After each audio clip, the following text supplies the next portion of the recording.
In 1947, there were no enemies left anywhere. And yet, the United States Navy, led by their two top individuals, what did they do? They got together a task force, an invasion task force. In 1947, what is happening? And Admiral Byrd said, well, it's an invasion fleet. It came out of the Senate. We've got an invasion fleet, and we're going down to the South Pole. We're going down to Antarctica. Hello, amazing people, and welcome back to this week's episode of The Ryan Files. My guest today is the legendary Frank Joseph, a man whose work has peeled back the layers of ancient civilizations, lost continents, and now direct military encounters with something not of this world. In this episode, we explore verified reports, not rumors, of combat between the United States military and unidentified aerial phenomena. These aren't stories passed down in whispers. They're filed, signed, and archived by the people sworn under penalty of law to report exactly what they saw. Now, full transparency, some of the material discussed today challenges official history and ventures into speculative interpretations. We're not presenting it as absolute fact, but we are presenting it as evidence, testimony, and analysis certainly worth thinking about. And think we must, because once you see the full pattern, it's hard to unsee. Buckle up. This is the Ryan Files.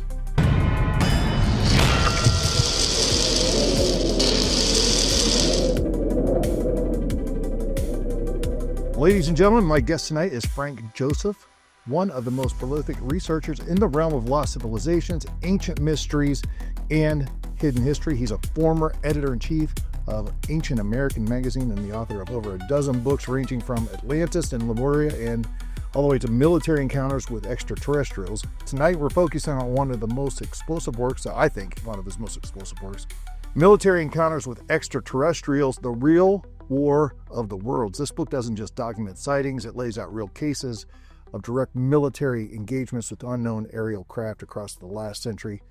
Frank Joseph, it's great to have you here. Welcome to the Ryan Files. Thank you so much, Ryan. It's a pleasure to be here. Well, I'll tell you what, we had a little bit of a difficult time getting in contact. My fault, technical difficulties on my end, but I'm glad to have you on. I love talking about this stuff, and man, your work, it's exhaustive. You've got a lot going on over there.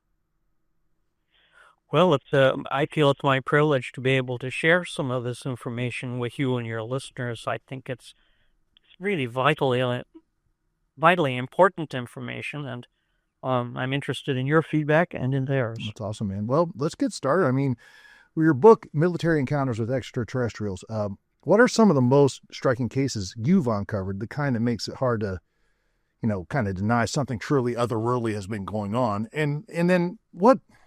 why do you think so much of this activity, these sightings, interference, shootdowns, all that stuff seems to center around the United States? I mean, is there something unique about, our involvement in all this? Just kind of want to get your overview. Well, there is and there isn't. There are worldwide sightings. They certainly are not confined to the United States. However, as you point out, there is a preponderance of the sightings, for one reason or another, no one can say, around the United States. That may not be other parts of the world. Perhaps these things are not seen as a scientific phenomena, but more as religious phenomena. That's a possibility. So I can't say, but there are on the average, 1,000 sightings per year worldwide. Now, that's incredible. This doesn't mean that they are all legitimate. Let's say that the vast majority of them are misconceptions, misperceptions, or they're hoaxes, or for whatever reason. Let we dismiss them. But none, there are 100 really good sightings. Oh, I believe there are much more than that, though. But let's say there's 100 a year. That's phenomenal. Yeah. That's huge. What is it that, if this is really what we're seeing, if we can discount that these are observations of present-day military, secret, technology, even that factored in, it's huge. And let's go on the assumption that these are craft that are being controlled either by persons inside the craft or remotely by representatives of an advanced civilization that is not of our world. What do they possibly want? What do they need? I think that to bring all this question up to snuff as much as possible, there is no doubt now that what the government refers to as UAPs, unidentified aerial phenomena, or UFOs, whatever tag, whatever label people want to put them, are real. There is really no discussion of it. People that are still convinced that or prefer to believe that these objects are all hoaxes or misperceptions, we're way past that. It's established. It's a fact. When you have U.S. government agencies, especially military agencies, that are now allowing some of their most capable officers to make public statements about these things, I think that it's long past the question of do they really exist or not. Yeah. You asked me earlier what I thought the most convincing of all of the different encounters that are mentioned in my book, and there are dozens and dozens, or maybe hundreds, but I'll never count. I would say they all are. My book is one among thousands and thousands of other UFO books. So why write it? I mean, it's been covered. But this book that I've written is unique because I have not found any other UFO book. I haven't read them all, but I've read a sizable amount of them. But I've never encountered, even heard about any other UFO books which document all of their sightings, their alleged sightings, with military documentation. Now, that's very important because whenever somebody joins the armed forces, whether it's in the United States or a foreign country, the basic thing is you are swearing an oath, a federal oath, that when you make a report, a military report to your commanders, you are constrained by federal law to tell the truth, the whole truth, and nothing but the truth. And if you don't, you are liable to be charged with a felon. Now, that felonious crime. So that makes military reports really the best that you could conceivably hope for, because these are not hoaxers. It's conceivable that some of these witnesses in the armed forces were deceived or saw something that was something else. But a lot of them, the majority of them, are true cases, true reports. And that's what I think that makes my book different. When I was writing this book, I have to tell you, that was the way it began. I have every incident that appears in the book is a military report. And as I'm putting this together, especially towards the end, the accumulation of reports began to weigh on me and actually frighten me, because I don't think really the reality of this thing really sank into me. I was not a big UFO believer. I've always been interested in it and kept an open mind on it. But it was only writing this book, actually putting it together, I'd say after I was 3/4 finished with it, I wanted to finish it and get it over with as quickly as possible, because it began to disturb me. Wow. This is a real phenomenon that is happening. Yeah. And what is happening, the book also is Military Encounters with Extraterrestrials, is also unique because it presents some of these cases that have never been published before, or been published in documents that are believe me, are very difficult to find. It took me over 10 years to write this book. Oh. And I was doing other things, admittedly, but I stayed with it consistently, and it took a long time to fish this material out. As incredible as some of these sightings are, of these encounters, they are nonetheless military reports. But I'm skirting around. I wanted to answer your question. What is one of the most credible and interesting incidents? One of them took place in Minot, North Dakota. It's a great Air Force base there. Took place in 1964. I don't have the exact date in front of me. It's in the book, and all the evidence for it took place. there was Minot, North Dakota Air Force Base was being, the only way we can describe it as being reconnoitered by a craft. A large circular craft was being reconnoitered, and it was shot down. It was brought down, and it was pretty well destroyed. And there were beings on board. This is a military port now, and there were beings on board. They were all dead, appeared to be dead, except one. And one of the military police, Air Force military police, shot it to death. It was a small, very small gray creature of the types that we've seen described numerous times. Gray alien. And it was in, yes, like a gray alien. Yeah. And the officer was so alarmed that he just shot it to death on sight. And so they were all killed. And he describes it. First, he just saw it. His first impression of it was that it was injured, and he didn't know really what to do, but he was overwhelmed with a sense of threat. Wow. And shot it. And after he shot it, there was a terrific stench of ammonia. That's actually quite human. Human beings sometimes have been gunned down like that, and they urinate profusely. There's bowel movements, and urination takes place. And when all that urine has a tendency to smell like very strong ammonia. That's kind of interesting that here are these beings from another world, and yet their reaction was quite similar.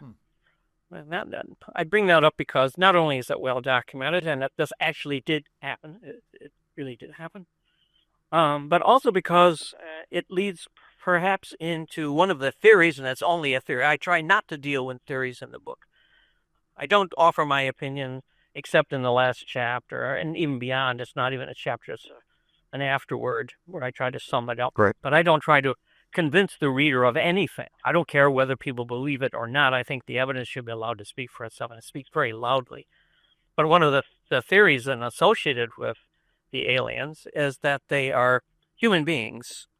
They're human beings from the future. They're us. Now, this is very far out, very difficult to grasp. At the kind of physics which is mind-numbing. But they are, at least some of them, not all of them, these are our ancestors, or they are literally us, who have evolved over the course of millions of years and have come back to Earth for various reasons. And that explains some of their humanoid characteristics. I know that's a theory, but nonetheless, I think that's kind of an interesting theory. Interesting. But the book brings out, if I may summarize this, and we can sort of then go on in any direction you care to. The book brings out something that, as far as I know, no other UFO book brings out at all. There were numerous sightings from all kinds of people all over the world for thousands of years, literally thousands of years, before World War I. Before World War I, there were numerous sightings. You can trace back all the way. I traced them all the way back to ancient Egypt, and that's what really got me started in this. Was on an ancient Egyptian sighting. I can talk about that later. But the book discovers something. I did not come up with this. It was just the evidence just suggested it itself. Until 1914, relations, if you want to call them relations between extraterrestrials and human beings, was of a non-violent, non-confrontational manner. There are some cases where there may have been exceptions to that, maybe not, we don't know. But for the vast majority of the sightings before 1914, the last century, were benign. They would just show up, they'd be seen. There were a tremendous amount of sightings in ancient Rome. But there was never any interaction at all, so far as is known. Right. No interaction. But 1914 changed all that. Because that was the first time, World War I was the first time that human beings had welded together two forms of technology. Heavier than air flight anti-explosives. Before that time, all wars had been fought with cannons and were strictly earthbound. Not in World War I. That was the first time that human beings were able to master hybrids in air flight and use. What did they do with this? The Wright brothers invented the first hybrids in air aircraft in 1903. A little more than 10 years later, we're dropping bombs on each other. Yeah. And that was a technological landmark that apparently, what I can conclude, I mean, this is a conclusion, I guess this is theory, I try to stay away from it too much, but I conclude that these beings had been observing us for thousands of years. There's even indications, not proof, indications from the Stone Age, from Neolithic times, the cave paintings that suggest things that apparently could be extraterrestrials. It's amazing, all the way that far back. Even further back, they're talking about cave art 40,000 years ago in Australia that it's still preserved by the Australoid people who live in Australia, who interpret these cave paintings as beings from other worlds.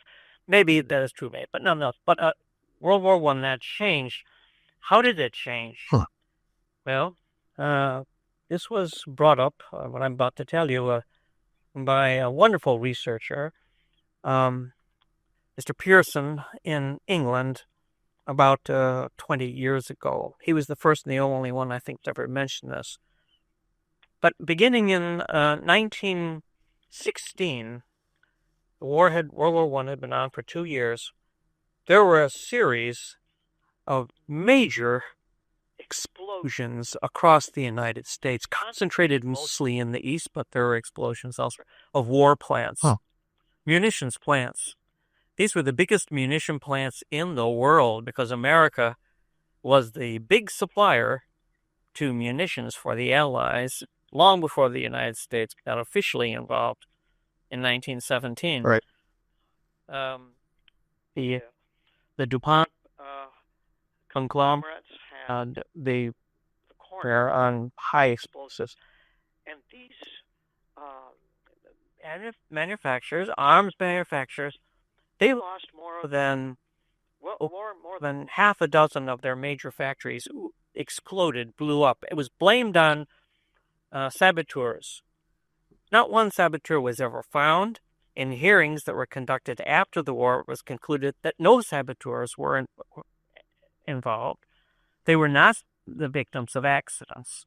They were concluded that these major factories that were completely decimated, sometimes repeatedly decimated, were completely enigmatic. This is something which historians have completely passed over, except for Mr. Roger Pearson in Great Britain, who has documented these. The only explanation for them were unusual sightings that were made at the time, in large measure by local police. Shortly before these explosions took place of these enormous factories, the DuPont factories, there were what was seen in the sky as flying Mexican hats. They didn't know how to describe it otherwise. There were these craft, these dull, silvery craft would appear immediately before or immediately after these terrific explosions took place. And the local police described them commonly as Mexican hats, and they assumed that they were German secret weapons. Well, Of course. in 1916, Germany and nobody had any kind of technology like that. They had barely biplanes. They could only fly a few hundred miles. That was it. They certainly had no capacity to blow up these armaments factories, and no conclusion could find, no investigative committee. These are federal investigative committees, congressional committees, also committees that were committees of safety that were set up by the DuPonts themselves, could find no evidence whatsoever of accident or negligence. Wow. So there are great mysteries, and yet there are these sightings of these things. What I think happened, and I think the other incidents, recorded incidents, will bear me out on this, I think what happened was that we were under investigation. We were under scrutiny, alien scrutiny, for thousands of years. They were just interested in us, but they kept their distance. But when they saw that human beings had reached the technology now available to achieve heavy air flight and high explosives, they intervened and they blew up some of our major munitions factories. Yeah. It's an astounding story, and I illuminate it in the book as best as I possibly can. That also marked the beginning of military confrontations between aliens and Earth-bound craft. And that's what I began to really document then.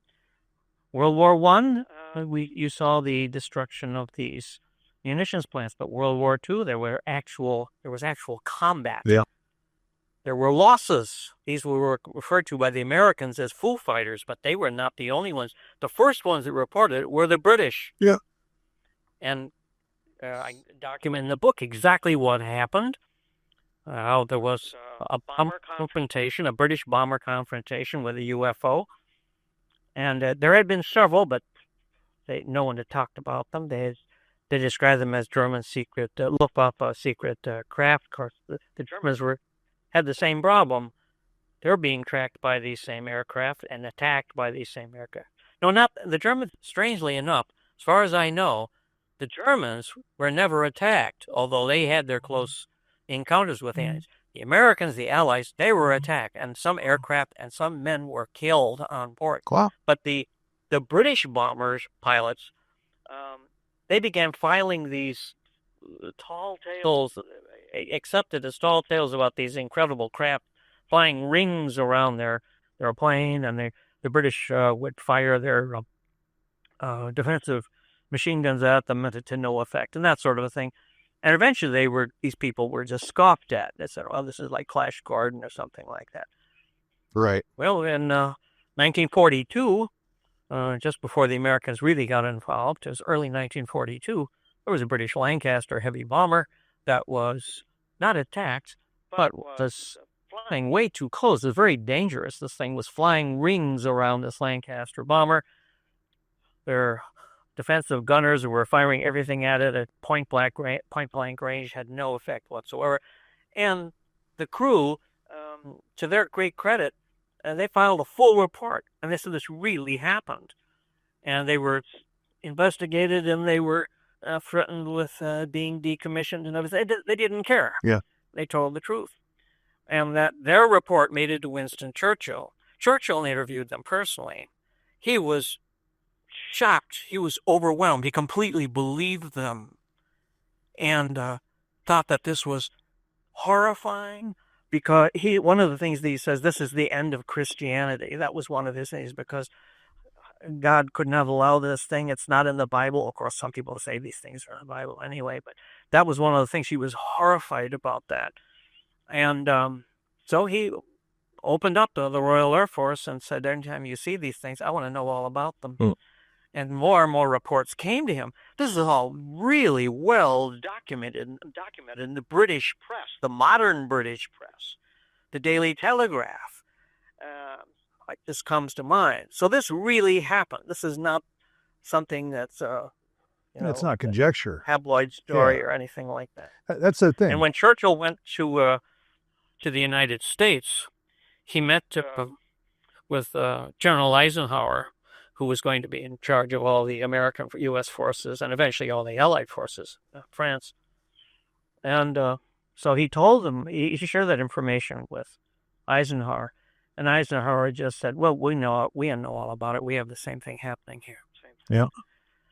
So I'm going on too long about it, but that's basically what the book is interested in, is to show that there was this major shift between just observation by the aliens. They would show up, and many of their sightings were very credible, especially the ancient Roman ones. The ancient Roman and the ancient Egyptian ones were very credible because they weren't presented as stories. They were presented as regular reports. Yep. And the Roman army just had army reports, the same as us today, and the Egyptians had palace reports. And so that's what really happened, I think, is there was this major shift from benign observation, non-interference, to this major interference and deep interest. Yeah. Why would the aliens be interested in these old biplanes that could only go, like 100 miles an hour and carry a couple 100 pounds of bomb? Because the aliens knew they could interpolate from that if these humans could finally master this kind of technology, it would not be long before they'd be able to put weapons in space. And that's exactly what happened. Because in just 100 years after World War I, look where we are, a little more than 100 years after World War I. The World War I ended in 1918, still flying very old, antiquated aircraft, and now look at us. We're putting missiles into space, and there's talk of atomic weapons in space. Yeah. So in other words, we're becoming a threat, a potential threat. Yeah. And that's why I think they're interested in us, and that's why the whole UFO story, I think, is alarming. Yeah, no doubt about it. I appreciate your take, too, from a military perspective. Cousin of mine is a retired major in the Air Force, and now he works in the Space Force as a contractor. And he admittedly has been on the record of saying he has seen a unidentified flying object, UAP, whatever you want to call it. And, there was a time when it was taboo. A lot of stories were not told because it could threaten your career, just like you said. But it's very interesting how taking this from military sources kind of gives it that validity. And I agree 100% that you don't just willy-nilly say stuff like that and put it in reports in the military without expecting any kind of retribution if it's false. So that's a very good point. I never even actually thought of it that way. But speaking of the military, let's kind of pivot here to Antarctica. I've talked about this quite a bit on the Ryan Files. Operation Highjump, Admiral Byrd, rumors surrounding, World War II, Germany activity down in Antarctica, all that. What's your take on what really happened there? Because even kind of according to Byrd's own words, I forget the name of the television show he got on, or he talked to some press. I forget exactly what he said, but he was kind of said, hey, there's some things going on down there that's not cool. And it sounded like they were attacked by aliens. It's kind of what it sounded like. And they got their behinds whipped pretty hard. And they had a lot of troops down there with them and whatnot for this Operation Highjump. Tell us a little bit about your research and what you have found about that. Well, thank you very much. That's a really excellent part of this whole story. I had heard about Operation Highjump, and it sounded absolutely ridiculous, preposterous, fighting old German veterans down there and so on. And I thought I even avoided much interest in it. I wasn't even sure it actually existed, called Operation Highjump. Mm-hmm. Yeah. What completely blew my mind is I figured, well, the only way to find out anything about this at all, if I can just dismiss this thing, then they'll go on the U.S. Navy files. Yeah. They're open to the general public. I'll just go in there. No big deal. I was blown away. The Navy files are available to anybody, and they talk all about almost all about Operation Highjump, and they lead to other documents that are not classified. There are some that are still classified after all this time. Well, that's okay. But there's a huge amount of material. I couldn't believe my eyes when I'm getting this stuff. And you can see in the book that I reference the U.S. Navy website, which any of our listeners can go on. If they don't believe any of the stuff they're hearing, they can go on and read all about it. Yeah. It's amazing. Operation Highjump, it's so huge we could have an entire show about it, but just consider this now. World War II had ended, and the big thrust throughout the world was peace. People were finally disarming. Well, they didn't need it anymore. All the great powers were vanquished except for the United States. Everybody else was disempowered. So the United States was in the frenzy to destroy all of its weapons. In 1947, there were no enemies left anywhere. The Soviet Union was in shambles. Red China had not yet come into being. Europe was laid in ruins. There was no threat of any kind. And yet, the United States Navy, led by their two top individuals, James Forrestal, who was in charge of the entire Navy, and Admiral Byrd, the most famous Navy explorer of all time, what did they do? They got together a task force, an invasion task force.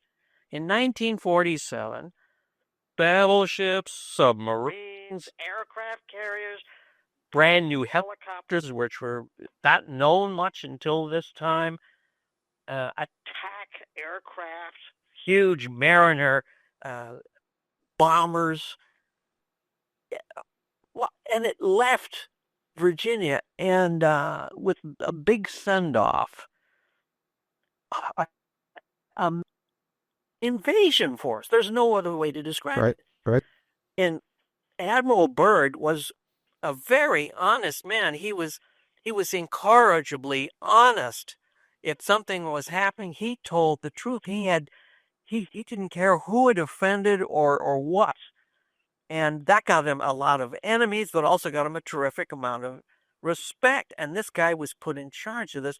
And only one reporter, had enough common sense to ask Admiral Byrd. He's there getting ready to.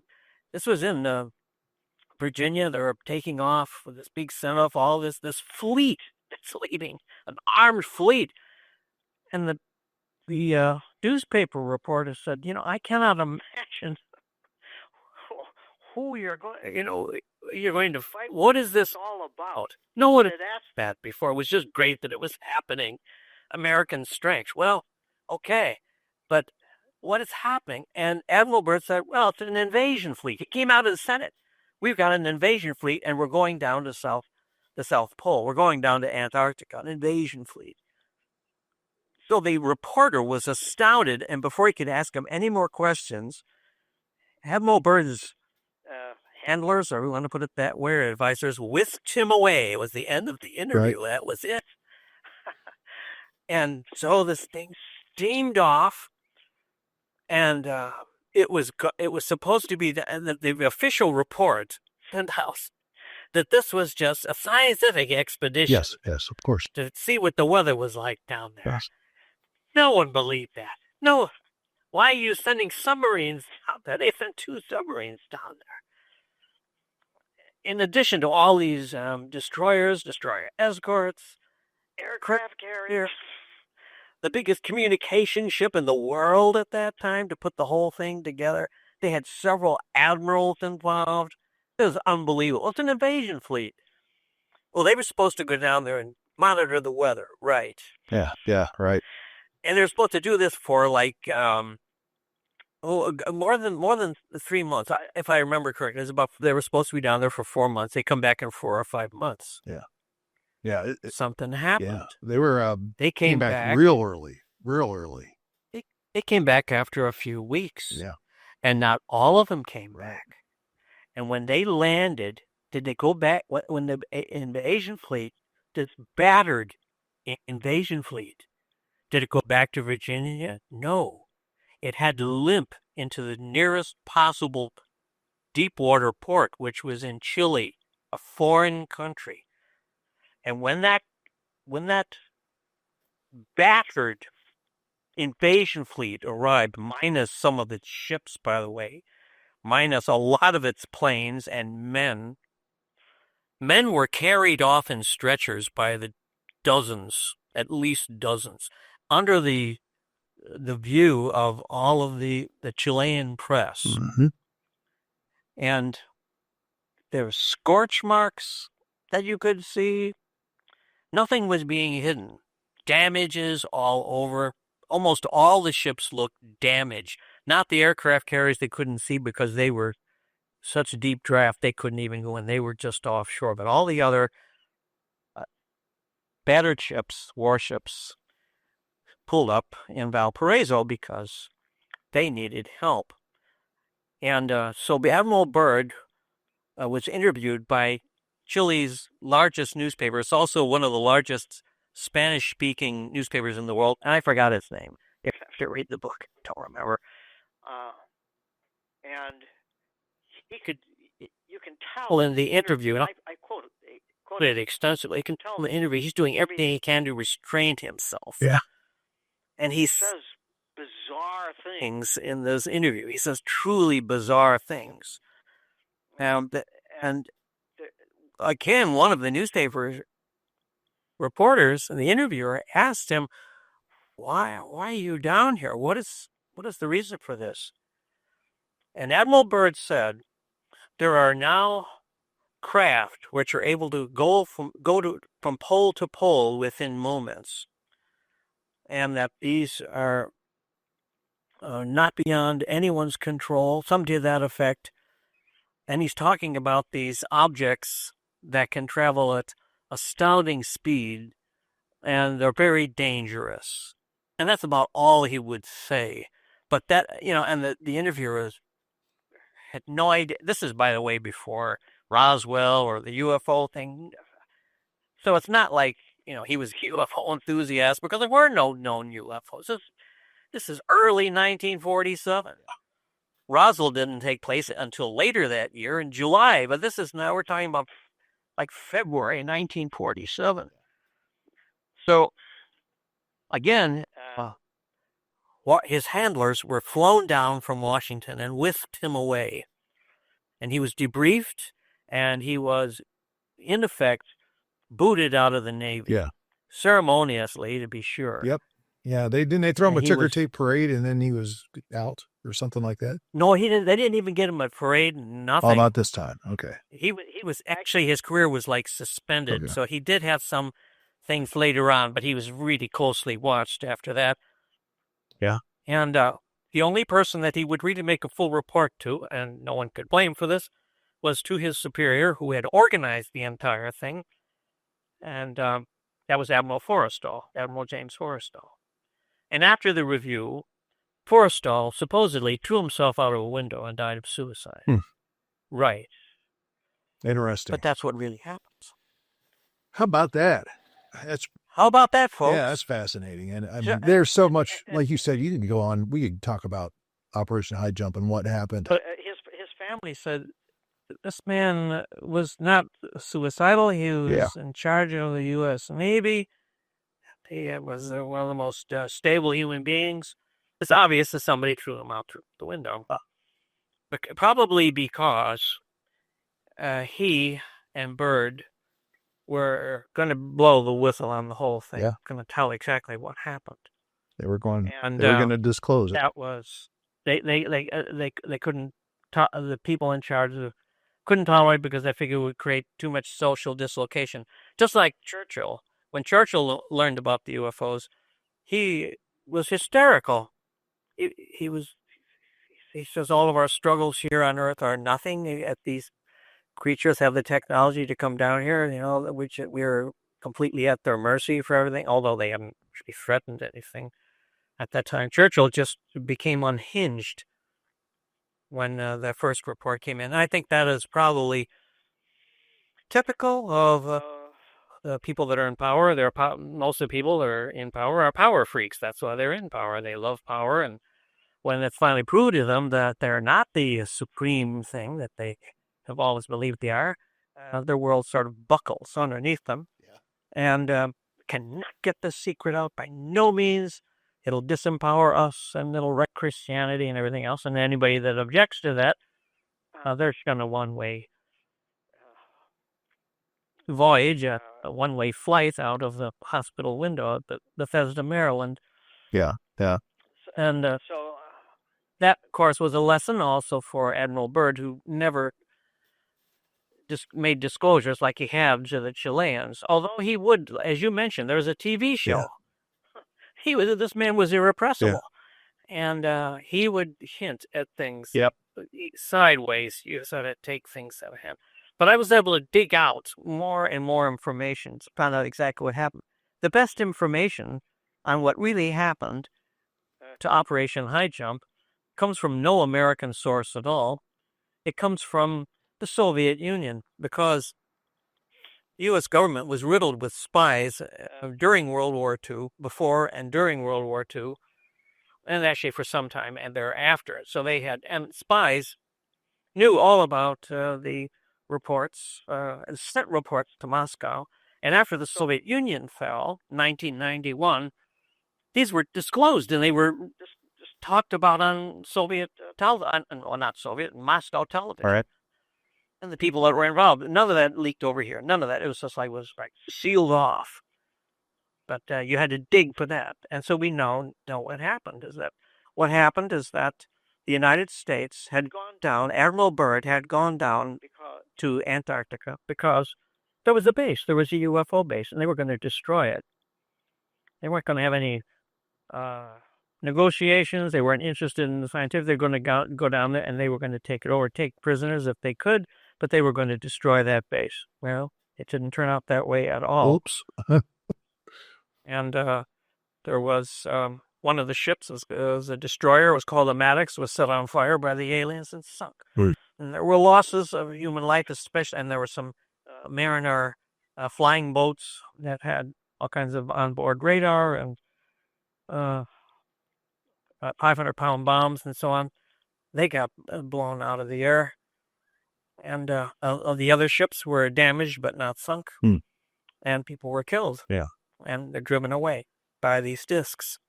And these discs were fired upon by, imagine that, an entire task force firing on these things made no impression on them at all. Nothing. Everything they had two at them.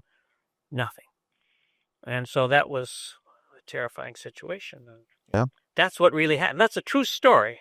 And the documentation for that, a lot of the documentation for this begins with the U.S. Navy. You can go on the U.S. Navy, unless they've changed it now. I don't know. But they changed the addresses of documents. That's what I've found. I get on there quite a bit, and I start searching around, and then I'll go back a month later, and the address is different. You have to start a search over to find the same document. So that happens.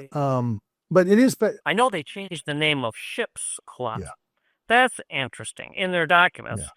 But I was misled many times, kind of saying, like, what ship is this we're talking about here? And so they will change the name of a ship. And it's very difficult you have to dig really deep, and maybe sometimes you can't dig deep enough to find out, well, what really is the name of this ship. The ship that was sunk apparently was called the Maddox. Now, there's another ship today which is called the Maddox from that time, which did not even participate in Operation Highjump. So it's difficult to know.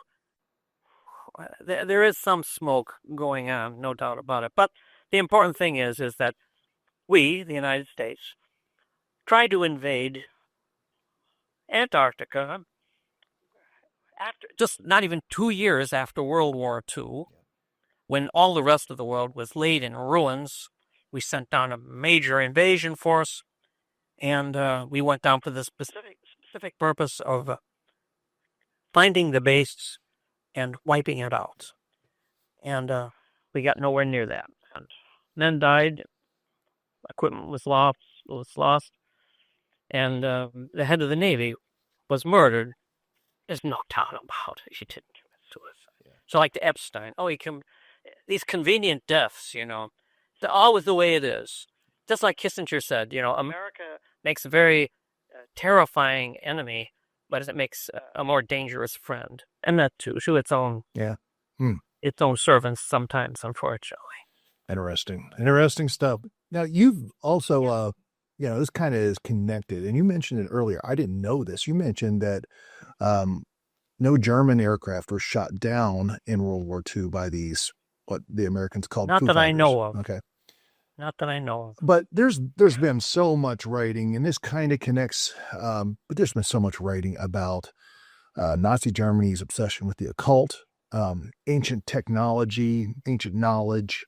And then, there's some of this stuff out there about occult and these alien beings, whatever, perhaps being part of the occult, perhaps, demonic, angelic. There's so many different things out there. And I don't know to what degree you like to even get into that, but do you think that with all the technological breakthroughs that the Germans had, and it really did. I mean, you get into Operation Paperclip after World War II, and man, their scientists were just brilliant. But do you think that there's a connection there between so much of this stuff that happened during World War II, technology? Then we get into reverse engineering, we get into all this different stuff that's connected and ultimately connected via the military. It always ends up being militarized. This ancient alleged reverse engineered technology from alien spacecraft and whatnot. Is there any, did you uncover any realities in terms of any of that? Well, that's really very interesting. I'm glad you bring that up because it's a very valid question. And yes, I did dig into it as much as possible. What makes all that so strange is that you're absolutely correct. The Third Reich had terrific scientific advances in many different fields, and that Hitler took power in 1933. Before 1933, Germany was scientifically bankrupt. Nothing happened. Germany was culturally bankrupt. It was just a nothing country. It was just to be completely worn out by its World War I experience and the reparations that just completely bankrupted the whole country for many years, for something like, 13 years after World War I. And yet Hitler takes power, and almost immediately there's this terrific scientific golden age, this huge progress. I mean, here's a country which had, during the 1920s, no air force, no air power whatsoever, and just in a few years, maybe 10 years, they're flying ballistic missiles. Yeah. How is that possible? Yeah. Well, one of the things, the only way that can, I think, really be explained is if you, one moment, please, just hold on a moment, please. Yeah, no problem.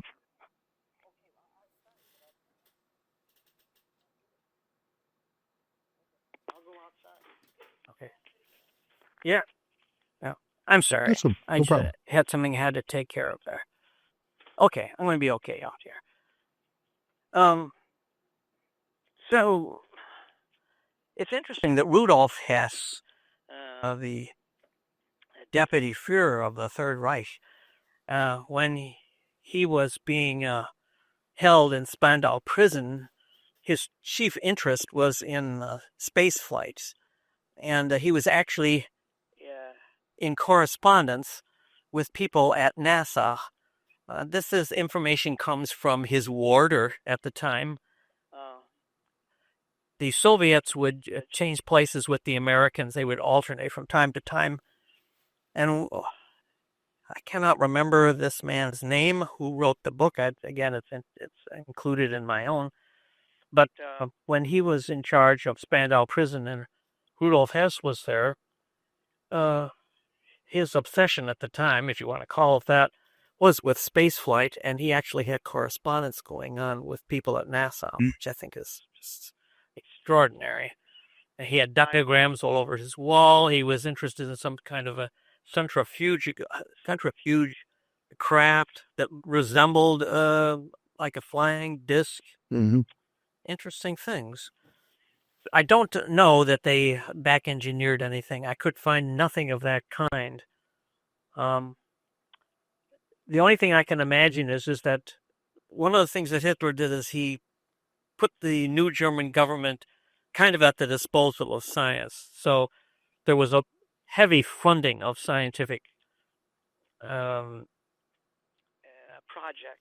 Right. And also he emphasized that all kinds of science should be made available, not just mainstream science, but alternative views should be given at least equal consideration. And I think there was, so in other words, there was a kind of a freedom of looking into things that before science had regarded as kind of pseudoscience, Right. even today.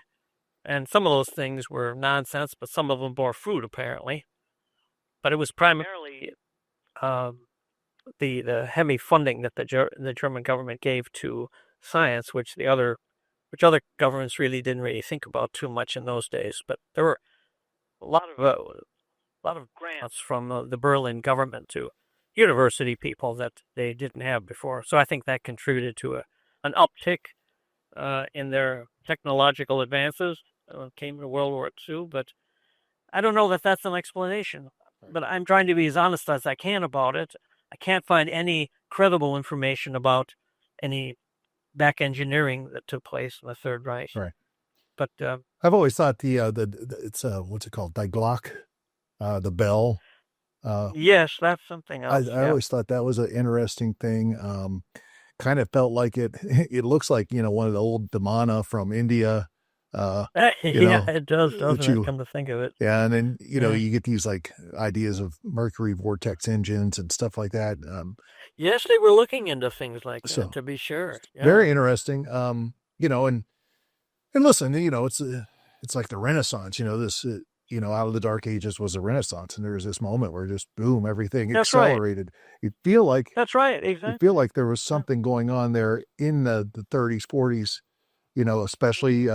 Especially in Germany. It's very interesting.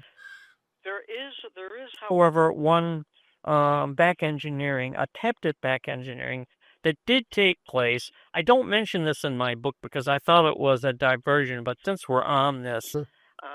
This is a phenomenon which is known as Mussolini's flying saucer. And this information came out, it was all over the Italian press about 15 or so years ago. And so I looked into it, and there's a book by a man by the name of Di Renzo, who's done a real thorough job of this examination, a real thorough examination of this project. It was in 1936, early in 1936. For some reason, in the early 1930s, the Italian Air Force was reporting a number of UFOs. I don't know how to explain it. They just saw them. There wasn't any interaction with them. But just strange thing. Of course, everybody in those days was flying only piston-driven aircraft. Right. They could only cable speeds of about 300 miles an hour maximum. But nonetheless, the Italian pilots were reporting these strange craft starting in about 1930, off and on. And then early 1936, it was in early March 1936, one of these vehicles crashed in northern Italy. And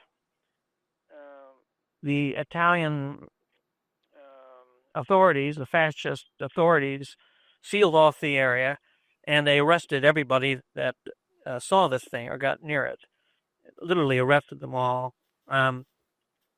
It didn't abuse them, but they held them and just for a very short time, and they interrogated them, and then let them go. They didn't have any charges against them or anything, but nonetheless, it's kind of I think everybody that saw the thing or claimed to have seen it, they were under arrest. And within just a couple of weeks, they were all released, but they told what they had seen. And the wreckage was taken and stored in, I'm thinking Turin. I'm pretty sure it was an aerodrome in Turin that was stuck. Photographs of it make it look kind of like a balloon. Kind of oblong shape. It had no visible means of propulsion whatsoever, but it was not a balloon. When it was investigated on the inside, there were like some kind of control panel, but there was no one inside. Wow. No one inside at all. And so Mussolini got the report. Mussolini's report was unearthed by Di Renzo, who is this Italian journalist who did a really good job on this. I think the story for that came up in English. It was in Life magazine, believe it or not. Wow. One of its last issues, I guess. And so the Italians had this flying disc. Actually, it was kind of large. It was like about 100 or 100 and so feet long. Wow. Kind of more like an oblong thing, and it was made the metal was almost like tinsel. You could poke your finger through it. They said they didn't know what to think about it, so the Italians investigated it. Even Giulio Marconi, the inventor of the radio, saw it. He didn't know what to make of it. When the Italian scientists said and reported Mussolini, saying, "Well, we think this is." Mussolini was convinced it was English. That the English had some kind of technology and they were spying on Italy. And they said, "No, you're wrong. This is not English. This is not Earth at all. There's some technology from some other place." Wow. They didn't have enough gumption to tell that to him. They said, "Well, okay," didn't know what to think. So they locked it up until 1937. Then the following year, in 1937, Hitler visits Italy for the second time, and it was a big affair. And Mussolini was anxious to show Hitler that Italy had something Germany did not. Wow. So he said, "I want to show this to you." So they went and they visited this thing. And so Hitler said, "I'd like to have this and take it back to Germany." He says, "Since your scientists here in Italy don't know anything about it, maybe ours can do it." Mussolini said, "Okay, that's fine, take it. But we want it back." So the object was moved to Bavaria, some place far outside of Munich, and it was studied by scientists there. They could not make heads or tails of it at all. Wow. And they knew nothing about it. So then Mussolini said, "If you can't do anything about it, send it back." So they brought it back to northern Italy, where it just was in a hangar. The Americans found it. They found all of the papers on it, all the paperwork on it, and that was sent to the United States. And that's all. That's all that happened to it. That supposedly... Wright Pat Air Force Base, probably, right? Something like that, yeah. So it was brought back, but nobody could ever make anything about it. And there wasn't anything that they could back engineer. Now, that story, it's not a story. There's a series of reports by Di Renzo, and they seem credible. I have no reason to believe that they are not credible. Yeah. But if that's as close as we can get, then there was really nothing to back engineer. Interestingly enough, one of the German reports on it said, if there's no propulsion here, and this thing was seen flying, and it was, and they saw it, the residents of Milan saw it crash, and there do appear to be facilities inside this thing of some kind, but there's no visible means of propulsion. That propulsion and control must come from someplace else. Oh. So the Germans believed that it was remotely controlled from somewhere. They were also in half a mind that this is something the Americans or the British had, but the alloy for the metal skin looked like nothing anybody could possibly have made. It was almost like the wrapper for a candy bar or something. Right. It's very, very thin. How could this thing even hold together? So it was properties that totally mystified the German scientists. Interesting. They pretty much concluded with their Italian colleagues that this has got to be from some other place, and it has no means of propulsion because it's controlled, who knows how, from some remote place. Yeah. Interesting. Yeah. Very interesting. Well, listen, I know that you, I know that, and I really appreciate this. Man, there's not a lot of people who are really all about just the facts. I know you don't like to speculate, which is why I'm going to ask you to speculate. That's terrible. Actually, speculation is fine. I just, I don't mind that, but I don't think that my opinion is really any more valuable than anybody else. I think it's great to discuss these things, but I tried, in this book at least, I tried to be as grounded as possible. Absolutely. And you've proven that that's the way your mind works. I love that. But Frank, you have, you've dove into this, you've done your due diligence, and I feel that you probably have thoughts, opinions, and whatnot that maybe are not so grounded in facts, but it's like everything else. If you have enough circumstantial evidence, it can lead to a conclusion. So we live in this world today where there's these rumors of, deep underground military bases. We Yeah. know trillions, estimated $21 trillion Yes. has disappeared. Where's it gone? And you have these black budget programs. We know Yep. that there's all kinds of things going on. They denied, I forget the name of the X whatever aircraft, and then it kind of shows up in Top Gun Maverick, and then shortly thereafter they're like, yeah, okay, yeah, we have it. All these things are going on, and so much of it is like people just are constantly always comes back to this alien connection.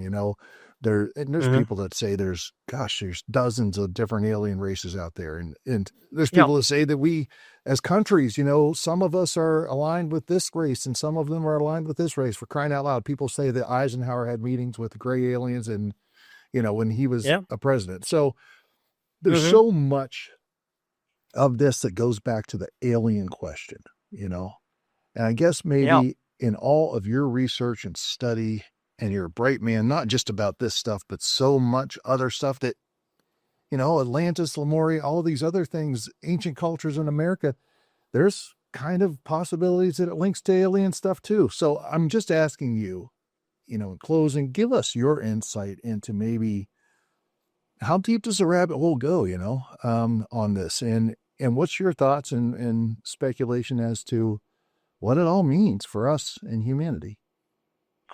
Well, thank you for the opportunity. Again, this is just my opinion, and it's not any more valuable than anybody else's, I don't think. But we know that the Webb Space Telescope is seeing things that are truly mind-blowing. In other words, it can look into almost infinity, and we're seeing limitless amounts of galaxies, not stars, galaxies, whole galaxies. There was an area of the sky that was neglected by the operators of the Webb Space Telescope, and so they thought they would try to look at this area. They didn't expect to find much there.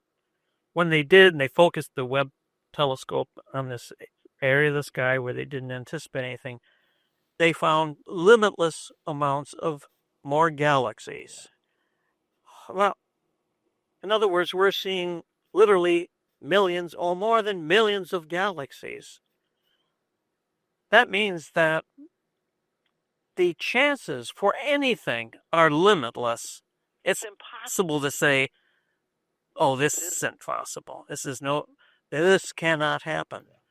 The vastness of space and the illimitable, countless galaxies out there preclude anybody saying, oh, no, this can't possibly develop, or there's no life out there.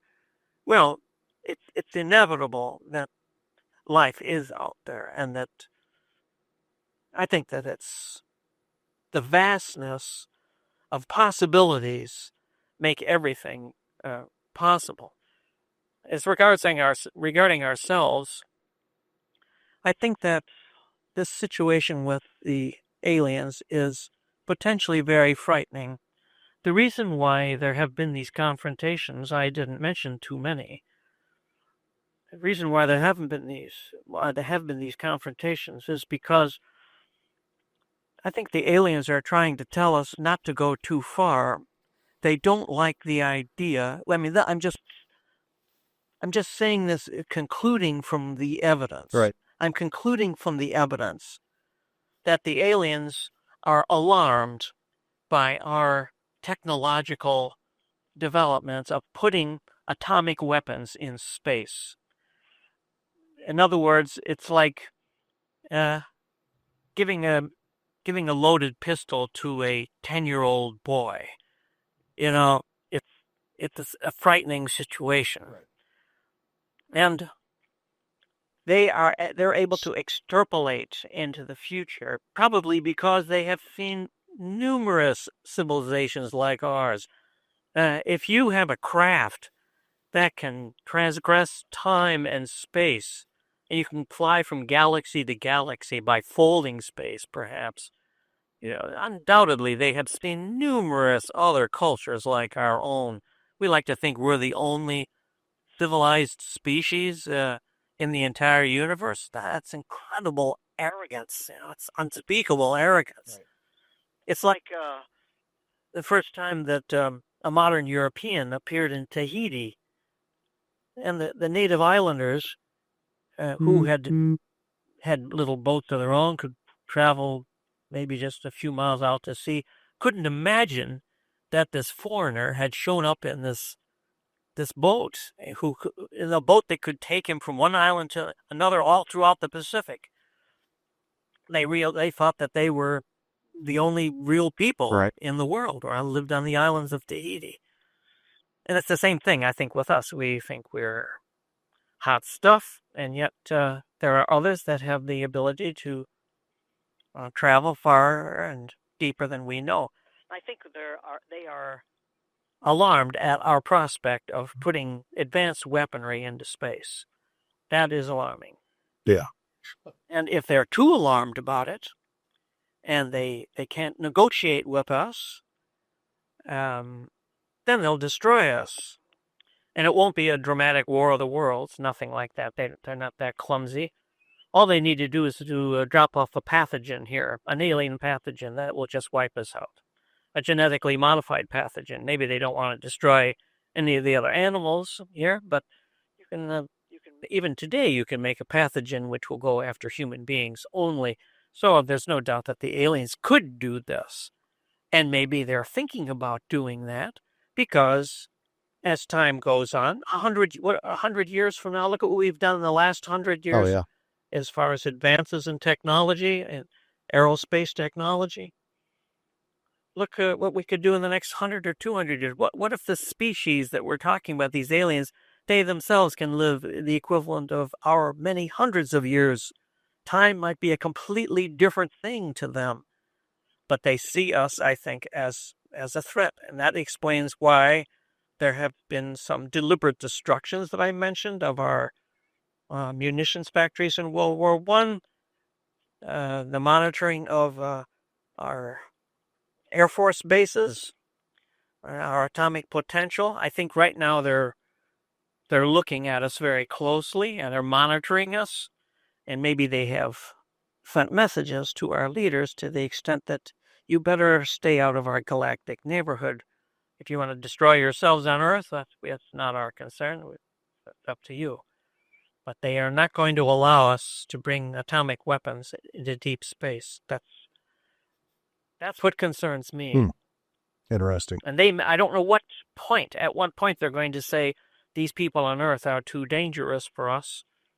Will it be only after we have gone beyond the solar system? Or will it be sometime before then?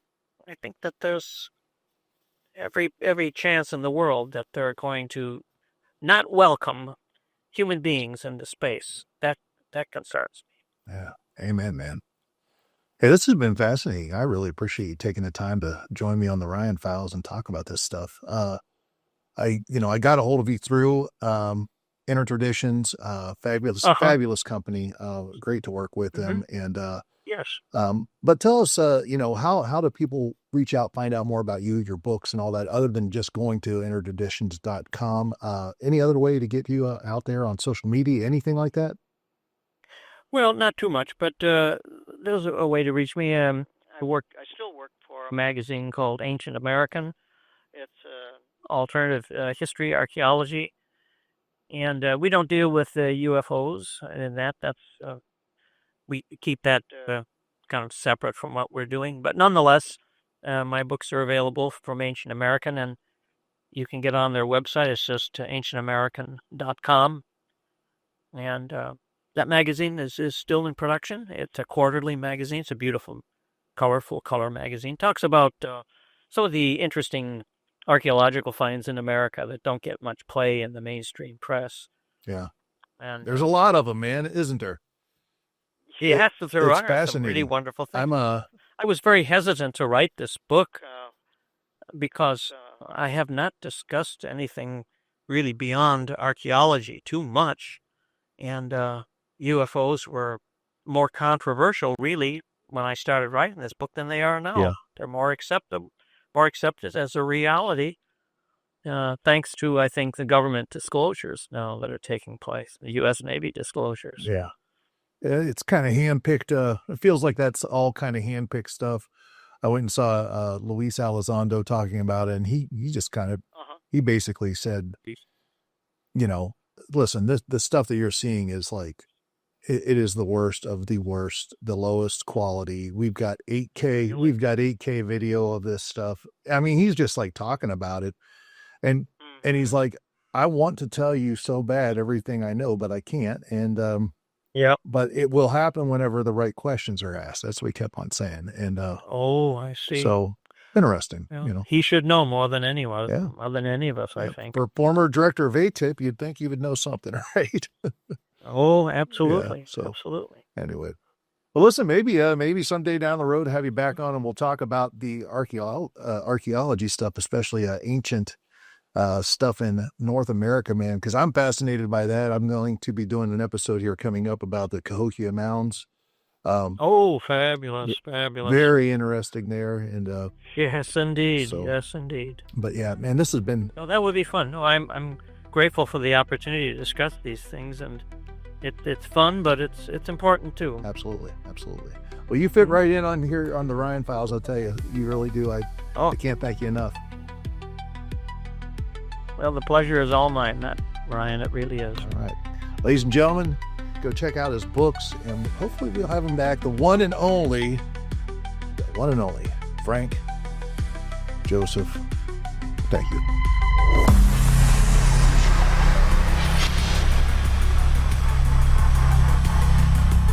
They warned us with silence, they watched while we played with fire, and when we crossed the line, they may have stepped in.